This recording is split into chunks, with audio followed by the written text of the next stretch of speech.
Hello दोस्तों, आपका स्वागत है आपके अपने चैनल अभी क्लासेस में। तो आज से अपन शुरू करने वाले हैं वेब डेवलपमेंट की एक जर्नी, जो कि फ्रंट एंड वेब डेवलपमेंट से शुरू होती है और फुल स्टैक तक जाने वाली है। तो मैं इस जर्नी में आपको जो है वो सबसे पहले फ्रंट एंड वेब डेवलपमेंट से शुरुआत करने वाला हूँ। ये 3 से 4 महीने की जर्नी होने वाली है और इस जर्नी के खत्म होने के बाद आपकी जिंदगी में कुछ ना कुछ पॉजिटिव जो इम्पैक्ट है वो क्रिएट कर पाऊँ, यही मेरा एकमात्र उद्देश्य है। ये वीडियो बनाने का, ये सीरीज बनाने का। जानता हूँ बहुत सारे एजुकेटर हैं जिन्होंने सीरीज वगैरह क्रिएट करी है इस इन पे इस टॉपिक पे, मतलब कि फ्रंट एंड वेब डेवलपमेंट को बहुत अच्छे से कवर किया है। हमने भी कई सारे जो क्रिएटर हैं उनके वीडियोस देखे हैं। बट हिंदी जो आपके हिंदी में जितने भी क्रिएटर हैं उन सभी के साथ में एक बहुत बड़ी दिक्कत है जो कि मुझे फील होती है। वो दिक्कत ये है कि इधर उधर की बातें और बिल्कुल बेवजह का इन डेप्थ जो नॉलेज है, बेवजह का इन डेप्थ नॉलेज जिसकी कोई रिक्वायरमेंट भी नहीं है।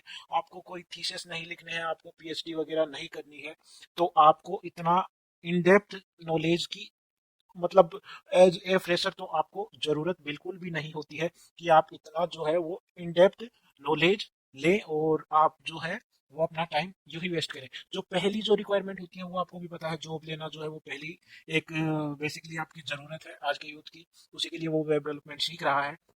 तो इसके लिए सबसे जो आसान और सबसे जल्दी जो अचीवेबल जो गोल है वही मैं अपने इस वीडियो में आपको सिखाने वाला हूँ, बताने वाला हूँ, समझाने वाला हूँ। जो कि मैंने फॉलो किया है वही बात मैं आपको बताने वाला हूँ। और होप सो आप ये वीडियो को पसंद करेंगे। तो चलिए चलते हैं स्क्रीन पे और शुरुआत करते हैं वीडियो की। बने रहिएगा। तो सबसे पहले बात कर लेते हैं अपन क्या सीखने वाले हैं। अपन सीखने वाले हैं फ्रंट एंड वेब डेवलपमेंट। जी हाँ, ये जो है बेसिकली आपके फुल स्टैक वेब डेवलपमेंट की ही एक ब्रांच है। ठीक है। ये क्यों सीखने वाले हैं? क्योंकि इसको जल्दी सीखा जा सकता है, सीखने में भी मजेदार है और आसान है। और इसमें कोई ज्यादा वो इतना मतलब हार्ड नहीं है कि आप नहीं सीख पाएंगे। अगर आपने आज से पहले कोई प्रोग्रामिंग लैंग्वेज नहीं भी सीखी होगी तो भी आप इसको बहुत आसानी से सीख पाएंगे। 3 से 4 महीने में आप जॉबेबल हो जाएंगे, मतलब आप एम्प्लॉयबल हो जाएंगे कि आपको कोई एम्प्लॉय हायर कर पाए। मतलब आपके अंदर एक ऐसा स्किल सेट आ जाएगा कि आपको जॉब मिल जाए। तो फ्रंट एंड वेब डेवलपमेंट की बात आती है, उसके अंदर सबसे पहले तो आपके बेसिक्स ऑफ इंटरनेट आता है। ठीक है, बेसिक्स ऑफ इंटरनेट क्या, इंटरनेट कैसे काम करता है, लाइक इंटरनेट क्या है, वेब 2.0 क्या है, वेब 3 क्या है, और वेब का जो फर्स्ट वर्जन था उसमें क्या था, सेकंड में क्या मतलब ग्रोथ हुई। जैसे कि सेकंड में आपके HTTPS आया, कई सारे transfer protocol, TCP IP protocol आए। ऐसे ही आपके HTML क्या है, और आपके इंटरनेट कैसे काम करता है। ठीक है, सबमरीन केबल के थ्रू जो है वो केबल वगैरह डली हुई रहती हैं उसी से, मतलब ये एक तरीके से इंटरनेट एक जाल के जैसे समझ सकते हैं आप इसको। ठीक है, इंटरकनेक्टेड नेटवर्क को ही इंटरनेट कहते हैं। आप सिंपल से शब्दों में ये एक परिभाषा देख सकते हैं कि इंटरकनेक्टेड नेटवर्क को ही इंटरनेट कहते हैं। ठीक है, यही आपके इंटरनेट की एक सिंपल सी एक डेफिनेशन बन सकती है। इसके अलावा फिर आपके डीएनएस आ जाएगा, डोमेन नेम सिस्टम हुआ। ठीक है, जैसे कि आप गूगल टाइप करते हो तो गूगल कैसे खुलता है, फेसबुक कैसे खुलता है, बेसिकली इनके नाम को आप सर्वर के अंदर जो है बेसिकली लिंक किया हुआ रहता है। ये एक नंबर है। जैसे मैं आपको जो अपना नेक्स्ट वीडियो आएगा उसमें आपको एक ये थोड़ा सा चीज भी बताऊंगा कि ये गूगल जो होता है उसका डीएनएस एड्रेस क्या है। अगर आप वो डीएनएस एड्रेस डालेंगे तो भी गूगल ही खुलेगा। बट नंबर याद करना इतना आसान नहीं है जितना नाम याद करना आसान रहता है। इसीलिए नाम पे ही इनको जो नेमिंग सिस्टम है वो बनाया गया है। बट कंप्यूटर को तो आपको पता है नाम याद नहीं रहता, तो उसके लिए तो नंबर ही सबसे बेहतर एक अप्रोच है। तो इसलिए डीएनएस नेमिंग सिस्टम आया। फिर आपकी होस्टिंग आ जाती है। मतलब आप अपनी वेबसाइट बना लोगे आपके सिस्टम पे, बट आप ही के सिस्टम पे रहेगी। तो इसलिए अगर आप चाहते हो कि और लोग भी आपके जो यूजर हैं, जो भी आपने क्रिएट किया, जो भी फैंटेस्टिक अमेजिंग वेबसाइट जो भी आपने बनाई है वो आप दुनिया को दिखाना चाहते हो, तो उसके लिए आपको होस्टिंग वगैरह खरीदनी पड़ सकती है। शुरुआत में आप जो है कई सारे नेटलिफाई हो गया और भी कई सारे ऐसे वेब होस्टिंग वाले हैं जो कि एजुकेशनल वेबसाइट या फिर कुछ छोटी वेबसाइट होती है उनको free of cost hosting provide कर देते हैं। तो सबसे पहले तो आप शुरुआत नेटलिफाई वगैरह से कर सकते हैं। अपन भी करेंगे आगे आने वाले टाइम में। तो ऐसे आप ये चीजें कर सकते हैं। इसके अलावा फिर मैंने आपको बताया डीएनएस कैसे काम करता है। ठीक है, मतलब एक नंबर है, लाइक 1 2 3 4 5 6, इसको एक वेबसाइट के थ्रू लिंक किया जाता है। मतलब डोमेन नेम के साथ में इसको लिंक किया जाता है। ऐसे ही असाइन की जाती है वेबसाइट के जो एड्रेस वगैरह होते हैं, जैसे आप डालते हैं google.com, अभी.com, ऐसे ही आपका ये सारा सिस्टम काम करता रहता है। फिर बात आ जाती है आपके ब्राउजर के थोड़े से इंसाइट्स जानने की।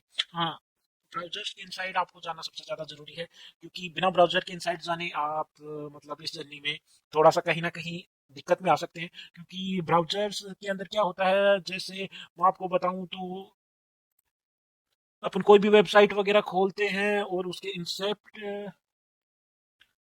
इंस्पेक्ट ऑप्शन, कोई भी वेबसाइट वगैरह खोलते हैं और अगर इंस्पेक्ट ऑप्शन में जाकर के देखते हैं तो आपको वहाँ पे कई सारे जो है वो रिक्वेस्ट वगैरह देखने को मिलेगी, रिसोर्स मिल जाते हैं। और हाँ, जैसे कि आप ये देख सकते हैं इसमें कितने सारी जो है वो रिक्वेस्ट आई हुई है, ये इसके बैक एंड में रिक्वेस्ट वगैरह जो है वो की जाती हैं। जैसे कि आप देख रहे हो, ये मैंने गूगल का ये खोला हुआ है अपना। तो इसके अंदर देखिए आप एड्स गूगल का भी हो गया, ये हो गया फ़ॉन्ट का हो गया, ये आप देख सकते हैं बैक एंड में कितनी सारी जो रिक्वेस्ट है वो की हुई रहती हैं। ये सब आपको जो आपका ब्राउज़र होगा उसके बारे में अगर आप बेहतर जानेंगे तभी आप इन सारी चीज़ों को ज़्यादा जान पाएंगे। तो इसके लिए आपको ये थोड़ा सा देखना पड़ेगा, बट ये आसान है, आ जाएगा, कोई बड़ी प्रॉब्लम नहीं है। इसके अलावा बाद में बात आ जाती है आपकी हम सब के प्यारे राज दुलारे HTML बाबा की। HTML CSS सच स्वीट लैंग्वेज यार, सच स्वीट लैंग्वेज। HTML तो आपको लैंग्वेज के जैसा लगेगा भी नहीं कि ये कोई लैंग्वेज है, और इसके नाम में भी ये चीज़ जाहिर है, हाइपर टेक्स्ट मार्कअप लैंग्वेज।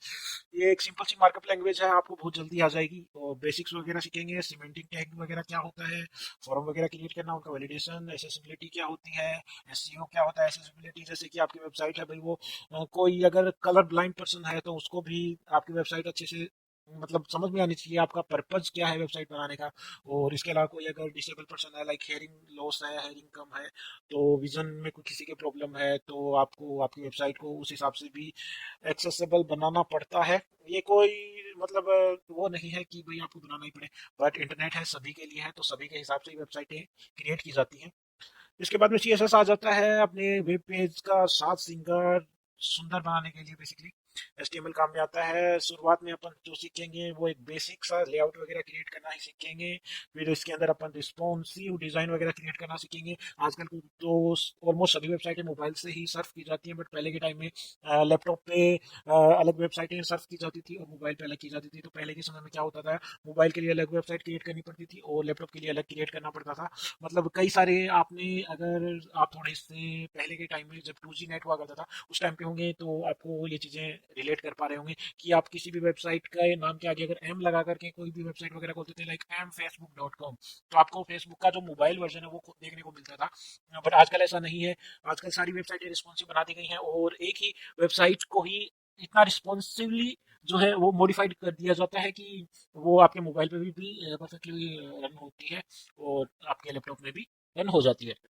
तो ये सब अपन सीखेंगे। इसके अलावा फिर आपके जावास्क्रिप्ट आ जाएगा। जावास्क्रिप्ट के अंदर अपन डोम मैनिपुलेशन सीखेंगे, सबसे जरूरी यही चीज होती है।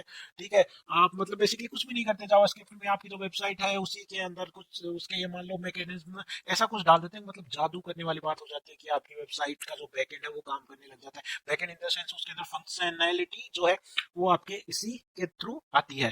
तो वो सब आप इसी के द्वारा कर सकते हैं और जो कि अपन करेंगे। ठीक है, फिर इसके बाद में अपन आजकल जो है जो API का जमाना है, हर कोई API कॉल करता है और API ही क्रिएट करता है। अपने बैकएंड में कुछ भी चीजें करने के लिए, कोई भी इंफॉर्मेशन लेने के लिए API कॉल की जाती है। तो फेच API भी आपको बताया जाएगा और कुछ अपनी API वगैरह क्रिएट करना भी सिखाएंगे आने वाले टाइम में। तो ये सब कुछ होगा। इसके अलावा अपना गिट गिट भी जरूरी है भाई, बहुत जरूरी है सच में। इसके अलावा वर्जन कंट्रोल, ये सब बहुत आगे की बातें हैं। शुरुआत में तो अपन तीन ही चीज़ों को लेकर चलेंगे, HTML, CSS एंड अपना जावास्क्रिप्ट। तीन चीज़ों को लेकर के चलेंगे 4 महीने में। आपको ये तीन चीज़ों के साथ साथ में रिएक्ट का जो है मतलब बेसिक जो है वो आपको बता दिया जाएगा। बता दिया क्या मतलब, प्रैक्टिकली चीज़ों को सिखाया जाएगा। तो ये तो बात हो गई आपके रोड मैप वगैरह की। इसके अलावा बात कर लेते हैं अपन रिक्वायरमेंट। रिक्वायरमेंट में कोई बड़ी रिक्वायरमेंट आपको नहीं चाहिए होगी। एक वेब डेवलपमेंट की जर्नी स्टार्ट करने के लिए सबसे पहले आपको एक वेब ब्राउजर की जरूरत होगी, जो कि आपके में होगा। अगर आप ये वीडियो देख रहे हैं और आपके पास लैपटॉप है, आपके पास कोई भी PC है, तो उसमें सबसे अच्छा या सबसे फेमस जो ब्राउजर है वो क्रोम ब्राउजर है, जो कि हर किसी के लैपटॉप में देखने को मिलता है, आपके में भी होगा। तो क्रोम ब्राउजर की जरूरत पड़ेगी। आप और भी ब्राउजर काम में ले सकते हैं। आजकल एज बहुत ज़्यादा चल रहा है, उसके कुछ AI फीचर है जो मुझे भी बहुत बहुत अच्छे लगते हैं, मैं भी उनको यूज़ करता हूँ। तो वो भी आप यूज़ में ले सकते हैं, बट वो थोड़ा सा लोडिंग में ज़्यादा टाइम लेता है, इसलिए क्रोम क्रोम को है वो ज़्यादा वैल्यू दी जाती है डेवलपर के द्वारा। और इसके जो डिबगिंग टूल्स है उनके अंदर भी कुछ अच्छी फैसिलिटीज़ जो है वो ये प्रोवाइड करता है, इसी वजह से क्रोम इज़ द बेस्ट। ठीक है, तो आपको क्रोम वेब ब्राउज़र इंस्टॉल करना है। इंस्टॉल करना बहुत ही आसान होता है, आपको पता है। गूगल पे जाना है, क्रोम लिखना है, डाउनलोड, नेक्स्ट नेक्स्ट नेक्स्ट करते जाना है, इंस्टॉल हो जाएगा। फिर आपके बात आ जाएगी वीएस कोड की। ये आपके सबसे ज़रूरी जो है वो होने वाला है। हमारा इंटरनेट नहीं चल रहा है अभी, कोई दिक्कत है, हम देखेंगे बाद में।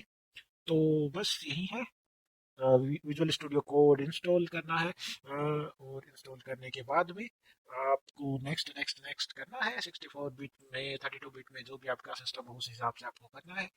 फिर ये करने के बाद में आपके सामने, ये करने के बाद में आपके सामने कुछ ऐसी स्क्रीन आ जाएगी। इसके अंदर फिर कुछ अच्छे खासे एक्सटेंशन, प्यारे प्यारे छोटे मोटे, आपको डालने पड़ेंगे। ठीक है, तो कुछ अच्छे एक्सटेंशन जो कि मैं यूज करता हूँ, वो मतलब शुरुआत इन्हीं एक्सटेंशन से होती है। फिर तो मतलब आप जितनी सहूलियत चाहोगे उतनी सहूलियत बनाते जाओ, एक्सटेंशन लगाते जाओ। ठीक है, क्योंकि ये आपके काम को, आपके वर्क फ्लो को बेहतर बनाते हैं एक्सटेंशन। ठीक है, इनकी आदत लगाना अच्छी बात नहीं है, बट फिर भी शुरुआत इन्हीं से होनी चाहिए। तो सबसे पहला तो आपके आ जाएगा ऋत्विक डे का जो है लाइव सर्वर। इससे क्या होगा, आपकी वेबसाइट जो है वो एक लोकल सर्वर क्रिएट हो जाएगा आप ही के सिस्टम पे, और ऑटोमेटिक रीलोड होती जाएगी, जिससे आपको आपकी वेबसाइट को बार बार बार बार रीलोड नहीं करना पड़ेगा। उसका ये काम सारा आपका लाइव सर्वर कर देगा, और आप सिर्फ अपने कोड को जो है वो पुश करते रहेंगे, और आपकी वेबसाइट क्रिएट होती रहेगी। और इसके अलावा जो है एक आपका सबसे जरूरी ये है कोड प्रिटियर। आपके कोड को थोड़ी सी सुंदरता देने के लिए, थोड़ी सी खूबसूरती बढ़ाने के लिए, तो कोड प्रिटियर का भी आप यूज कर सकते हैं। कोड प्रिटियर क्या काम में आता है, बेसिकली आप समझ सकते हैं कि आपके कोड की जो है वो फॉर्मेटिंग वगैरह कर देगा। मतलब अगर आप में के कोड में कोई एरर वगैरह आता है तो उसको रेड कलर से डिनोट करना हुआ, और मतलब फॉर्मेटिंग वगैरह जो है वो अच्छी सी कर देगा। तो कोड प्रिटियर भी मस्त होना चाहिए। इसके अलावा अगर आप मतलब मेरे जैसे रात के उल्लू हैं, तो अभी नाइट आउल को भी इंस्टॉल कर सकते हैं। नाइट आउल क्या है, बेसिकली ये एक थीम है जो कि आपके वीएस कोड को ऐसे ब्लैक ब्लैक कर देगा। मैंने तो अपने विंडो का जो थीम है वो भी डार्क ही लिया हुआ है। आधे से ज़्यादा लोग डार्क ही लेते हैं, आंखों को देखो ये चुभने वाले कलर ज़्यादा पसंद नहीं आते हैं। बस यही है जो भी है। तो ये आपको डाल लेना है, मतलब ये एक्सटेंशन इंस्टॉल कर लेना है आपकी वीएस कोड में। फिर आप अपनी जर्नी की शुरुआत करने के लिए बिल्कुल रेडी हैं। मतलब दो ही एक्सटेंशन आपको, बेसिकली तीन ही एक्सटेंशन चाहिए होंगे। एक तो आपको लाइव सर्वर, ये वाला ऋत्विक डे वाला लाइव सर्वर। इसके अलावा कोड पीडियर, और इसके अलावा आप कोई भी एक, मतलब जो भी आपको थीम लगे, डार्क थीम, जो भी आप यूज करना चाहें वो आप ले सकते हैं। मैंने नाइट आउल लिया है। मटेरियल यूआई के अंदर भी कई सारे थीम हैं, वो भी आप देख सकते हैं। मतलब ये तो आप जैसे जैसे इन फ्यूचर, जैसे जैसे आप करते जाएंगे इसमें ग्रोथ वगैरह, वैसे वैसे आपका होता जाएगा। मतलब आपकी चॉइस है, सभी की अपनी अपनी चॉइस होती है भाई। किसी को मतलब नियॉन ब्लू पसंद होता है, किसी को ब्लू पसंद होता है, किसी को लाइट ब्लू पसंद होता है, किसी को स्काई ब्लू पसंद होता है। तो सभी की अपनी अपनी पसंद है। वैसे वैसे आप अपने थीम वगैरह अपने हिसाब से कर सकते हैं। इसके बाद में कई सारे स्निपेट वगैरह आएंगे, कोड रनर वगैरह आएंगे। ये सब अपने को बाद में आगे जरूरत पड़ेगी, शुरुआत तो अपन तीन से ही कर सकते हैं। ठीक है, तो चलिए नेक्स्ट वीडियो में मिलते हैं और जर्नी की शुरुआत करते हैं। आई होप आज का ये वीडियो आपको पसंद आया होगा। पसंद आया हो तो मेरे चैनल को सब्सक्राइब कीजिएगा, और यूं ही बने रहिए, और ज़िंदगी में एक पॉजिटिव इम्पैक्ट लाइए। हर दिन यूं ही मत निकालिए, कुछ अच्छा सीखिए, कुछ अच्छा कीजिए अपनी ज़िंदगी में। बाय बाय, मिलते हैं नेक्स्ट वीडियो में। सी या।